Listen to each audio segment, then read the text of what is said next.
The Mainnet blockchain is live on Mainnet. We have the Mainnet hub or the Mainnet portal, whatever you want to call it.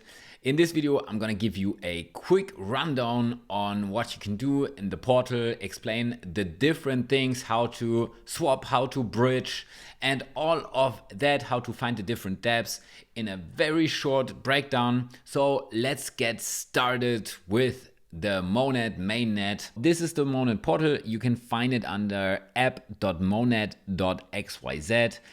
As always, all the links are down in the description. While you're down there, make sure to subscribe so you don't miss any of those videos, because if you followed my, I think 12, 13 videos on Mainnet starting early in the testnet, then you probably received the Mainnet airdrop. And as we know by now, this was a really successful one, to be honest.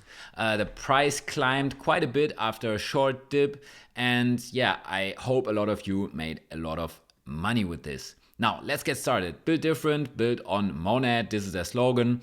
And this is how it looks right now. If you join it, probably they will do this better. We have some vaults here, the Mon vault and the Agora Earn AUSD vault, where you can put your Mon to work. As always, all of this is completely up to you. Do your own research. You can see some DeFi dApps, spot trading, perp trading, launchpads, lend and borrow. We're gonna go into that in a second. First of all, let's see how you can swap on the chain itself. So if you're on Mainnet and you want to swap something, you have different opportunities on the chain itself, which is a DEX aggregator. We talked about this in one of the testnet videos. I explained to you how to set everything up there. But the on-chain order book and aggregator, you can do this, but you could also use Monorail, Matcha, Uniswap, PancakeSwap or Curve. Probably most of you know Uniswap or PancakeSwap because they're live on almost all EVM chains out there. I personally, after the token launched, I swapped some of my Mon to PancakeSwap because they were the fastest one to show the airdrop from the Mon tokens. But you couldn't use any of those. Just compare them and see which one gives you the best rates. Then for the bridges, if you want to get your funds off of Mainnet or from another chain to Mainnet, you of course have the native bridge, which is powered by Wormhole and Accelerator. We also have the portal, which is also powered by Wormhole. Then we have Stargate by Layer 0, and we have Jumper Exchange, which is also an aggregator. So you can always look for some potential airdrops that you might see down the line. For example, there might be another Wormhole airdrop. There might be another Layer 0 airdrop. We might see a Jumper airdrop. So just go with the bridge. You see the best prices, and also maybe use one where you might think that you qualify for another airdrop. You have the official bridges and swaps. If you have any questions or problems in getting funds to or from Mainnet to another chain, just let me know in the comments. I'm happy to help you with that. And always be careful, because with crypto, the beauty is you have the full control, but also you have the full control. If you're doing something wrong, then your assets might be gone forever. Now, what we also have is the AppHub, and here you can explore different dApps. You can activate the filters here. For example, we have the only on Mainnet apps. You have some, they call it consumer apps, but this is just gambling in my opinion here. Bro.fun, for example, a lot of them have referral links, so you could spread those. I will not do this for any of those, but you could send them to your friends, onboard them there. What's interesting for a lot of you probably is DeFi. What I didn't like with Mainnet is that in the first couple of hours, almost none of the platforms worked actually. But now that's better. Most of them actually work, and you know most of them from my videos during the testnet.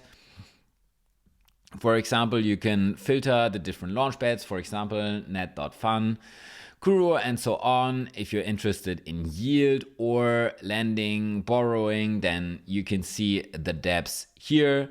Just click on them and go there. This is actually pretty similar to, for example, the abstract portal. I mean, what can they do?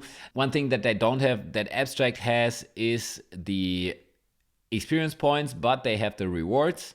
tab here, rewards, discover Mainnet ecosystem campaigns with rewards for usage, liquidity, and growth managed by participating apps. So, for example, I said this is, gambling. It's just gambling. Let's say how it is. I will not join this one, but you can see here, for example, for net.fun, weekly prize jackpots for traders on net fun. What they want to do with this is they want you to use the dApps so they have more on-chain activity. You can think for yourself if it's really worth it doing this for some rewards. You can see the rewards here. You see some respect score, for example, for Bro.fun and some Mon. For some of them, for Monday Trade, referral and trading rewards on Monday Trade, some USDC, Monday Trade points, and Mon. But always go through the dApps and check what you need to do to actually qualify for this.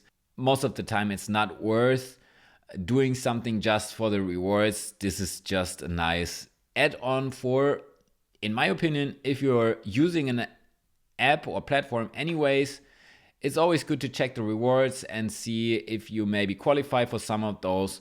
But yeah, that was the quick rundown of the Mainnet portal.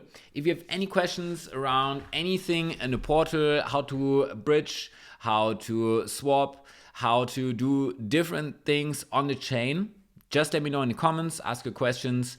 I'm happy to help you out as far as I can. I got a lot of other videos coming up, for example, some Solana DeFi opportunities, the abstract chain, of course. We still have the TGE coming up there now that we're at the Mainnet TGE after a so long time. We still got time with abstract, so might be worth checking that out. I will link the abstract explainer here in the end. Thank you so much for watching. See you in the next video.